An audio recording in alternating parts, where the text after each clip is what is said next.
Sahabat dan saudaraku, mari menggunakan waktu mempelajari firman Tuhan hari ini. Selasa, 4 Februari. Judulnya, Karakter Allah yang Tidak Berubah.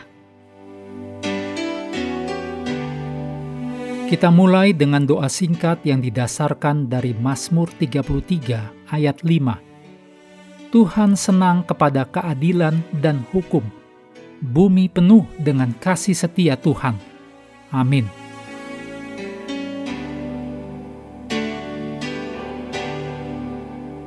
Maliaki 3 ayat 6 dan Yakobus 1 ayat 17 mengajarkan mengenai karakter Allah. Dalam Maliaki 3 ayat 6 Allah menyatakan, Aku, Tuhan, tidak berubah.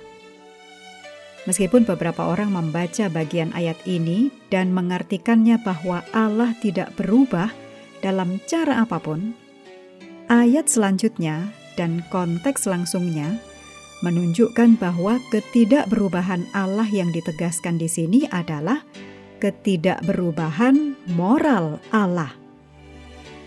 Lanjutan ayat itu menunjukkan bahwa Allah dapat berubah secara hubungan, karena Allah berfirman, dan kamu Bani Yakub tidak akan lenyap.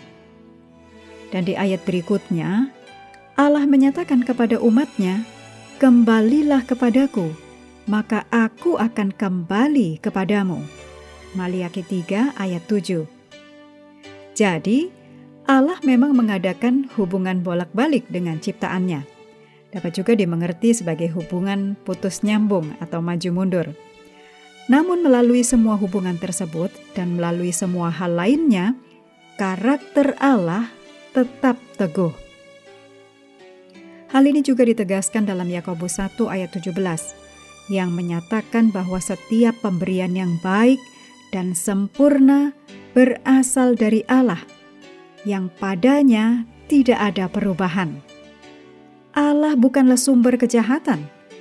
Dalam ayat ini dan di bagian lainnya, Kitab Suci berulang kali mengajarkan bahwa karakter Allah tidak berubah.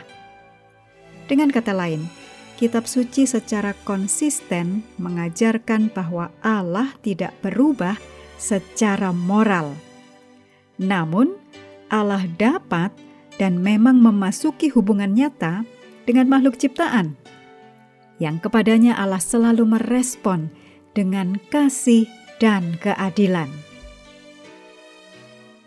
Dalam 2 Timotius 2 ayat 13, Titus 1 ayat 2, dan Ibrani 6 ayat 17 dan 18, diajarkan bahwa Allah tidak dapat menyangkal dirinya. Allah tidak pernah berbohong, dan janji Allah tidak bisa diingkari. Kita dapat yakin bahwa Allah dalam kitab suci adalah Allah yang sama, yang di dalam Kristus rela menyerahkan dirinya bagi kita di kayu salib. Dialah Allah yang dapat dipercaya tanpa batasan, dan kita dapat memiliki keyakinan dan harapan untuk masa depan karena seperti yang dinyatakan dalam Ibrani 13 ayat 8, Yesus Kristus tetap sama baik kemarin maupun hari ini dan sampai selama-lamanya. Kita harus bisa belajar untuk percaya pada kebaikan Allah, bahkan ketika segala sesuatunya menjadi sangat buruk dalam hidup kita. Gambaran Allah di kayu salib tentu sangat membantu kita belajar mempercayai kebaikan Allah.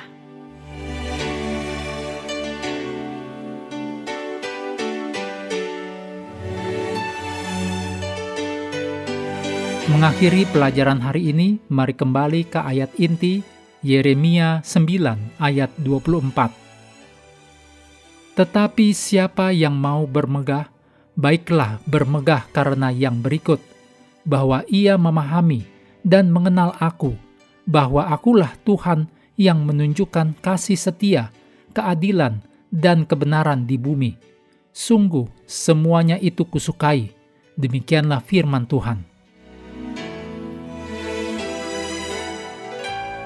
Sahabat juga perlu melengkapi waktu untuk bersekutu dengan Tuhan setiap hari, dengan bacaan Alkitab sedunia, Percayalah kepada nabi-nabinya yang melanjutkan dari 2 Tesalonika 2. Tuhan memberkati kita semua.